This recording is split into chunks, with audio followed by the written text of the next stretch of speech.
بسم اللہ الرحمن الرحیم۔ السلام علیکم ورحمۃ اللہ وبرکاتہ۔ ڈیلی اسلامک انفارمیشن میں آپ سب دوستوں کو خوش آمدید کہتا ہوں۔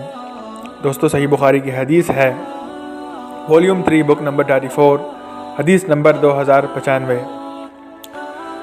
ہم سے خلاد بن یحییٰ نے بیان کیا، کہا کہ ہم سے عبد الواحد بن ایمن نے بیان کیا، ان سے ان کے والد نے، اور ان سے جابر بن عبداللہ رضی اللہ تعالی عنہ نے، کہ ایک انصاری عورت نے رسول کریم صلی اللہ علیہ وآلہ وسلم سے عرض کیا، یا رسول اللہ، میں آپ کے لیے کوئی ایسی چیز کیوں نہ بنوا دوں جس پر آپ صلی اللہ علیہ وآلہ وسلم واز کے وقت بیٹا کریں، کیونکہ میرے پاس ایک غلام بڑھئی ہے۔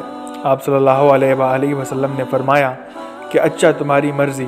راوی نے بیان کیا کہ پھر جب منبر آپ صلی اللہ علیہ وآلہ وسلم کے لیے اس نے تیار کیا تو جمعے کے دن آن حضرت صلی اللہ علیہ وآلہ وسلم اس منبر پر بیٹھے تو اس کھجور کی لکڑی سے رونے کی آواز آنے لگی، جس پر ٹیک دے کر آپ صلی اللہ علیہ وآلہ وسلم پہلے خطبہ دیا کرتے تھے۔